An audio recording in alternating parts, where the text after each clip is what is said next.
नमस्कार, मैं विनोद कुमार शुक्ला। अड्डा पर आपका स्वागत है।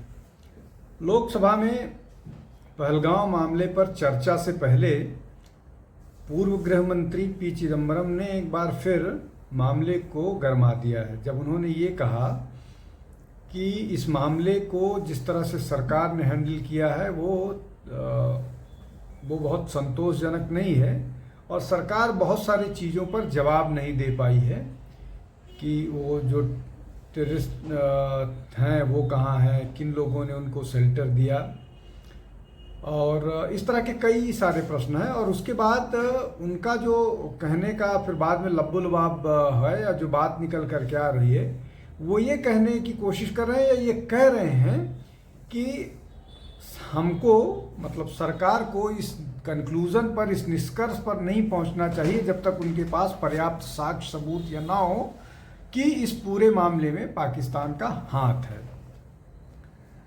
और ये ही कांग्रेस की स्टेटेड लाइन हमेशा से रही है। कांग्रेस हमेशा आतंकवादी हमले के मामले में या तो कांग्रेस पाकिस्तान को बचाता रहा है या कई बार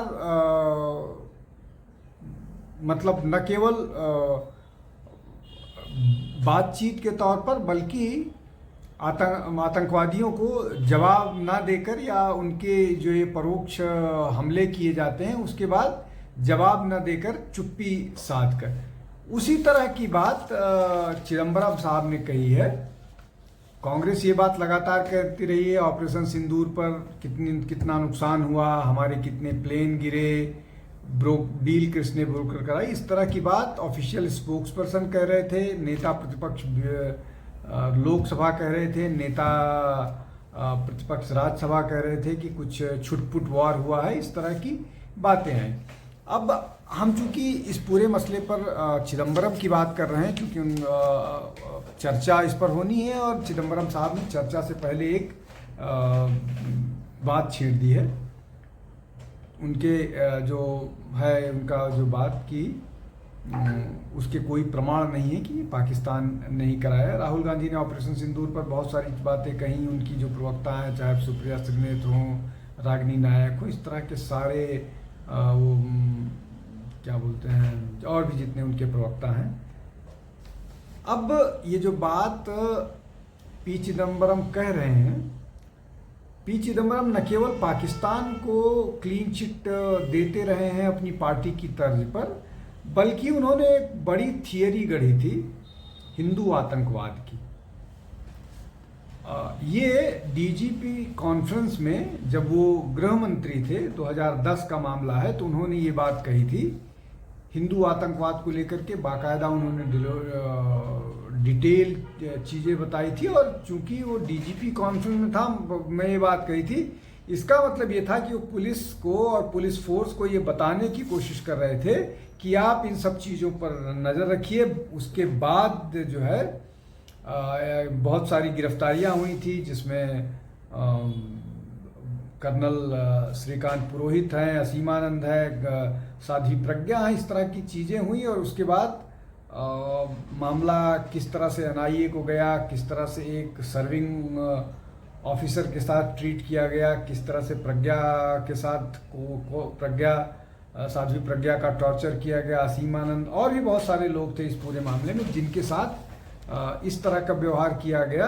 और अब उनके पास कोई प्रमाण इस तरह के नहीं आए जो उनको ये साबित कर पाए कि वो किस तरह से किसी भी तरह से भगवा आतंकवाद जैसा कुछ मामला है। इसके अलावा 2019 की बात है जब इस तरह का एक बयान आया था कि पाकिस्तान को अपना व्यवहार बदलना चाहिए, भारत पाकिस्तान के संबंधों को, और भारत को भी अपना व्यवहार बदलना चाहिए।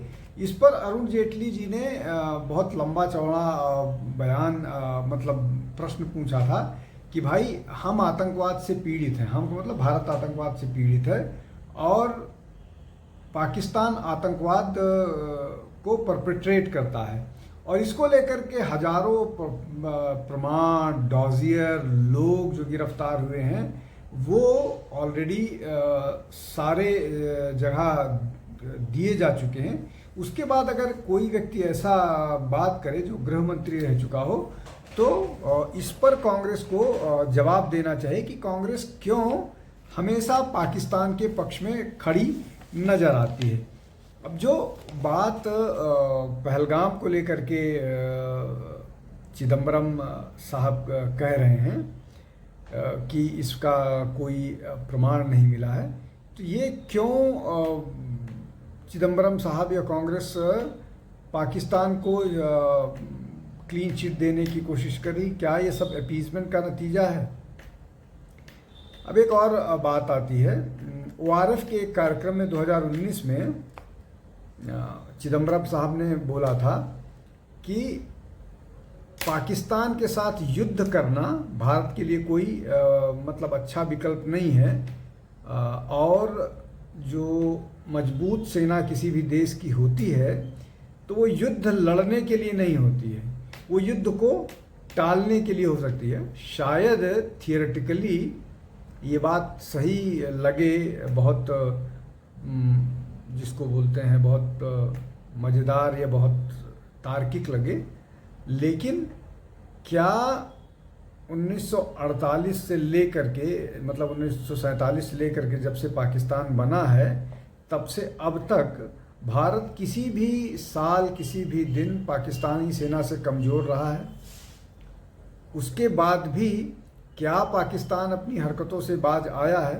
तो ये जो थियरी दी जाती है, ये पूरा का पूरा जो सिद्धांत दिया जाता है, ये सिद्धांत सिर्फ इस सब बातों को के लिए ज़्यादा होता है कि किसी तरह से मुस्लिम अपीजमेंट होता रहे और मुस्लिम अपीजमेंट के नाते वोट मिलता रहे मुसलमानों को और कांग्रेस पावर में आती रही। इससे ज़्यादा कहीं कुछ नहीं बात है। अब ये जो पी चिदम्बरम का अभी का पहलगांव को लेकर के बयान है, ये बयान निश्चित तौर पर बहुत ही दुर्भाग्यपूर्ण तो है ही है, खतरनाक भी है। जब कसाब जैसा व्यक्ति भारत में आतंकवादी गतिविधियों को अंजाम देते हुए पकड़ा जाए, और भी इस तरह की बहुत सारी गिरफ्तारियां हुई हैं, उसके बाद भी कांग्रेस जो है वो पाकिस्तान को बचाने की कोशिश करता है, जो अपने आप में बहुत खतरनाक है, भारत की सुरक्षा की दृष्टि से खतरनाक है। और राजनीतिक दलों को इस तरह की बात करके अपीजमेंट के लिए ये करना देश की सुरक्षा और देश के संप्रभुता के लिए खतरा है। और कांग्रेस लगातार इस तरह की बात करती है और वो हमेशा ISI की भाषा बोलती नज़र आती है। आज के लिए बस इतना ही। आप हमारे से जुड़ते रहिए। बहुत बहुत धन्यवाद। नमस्कार।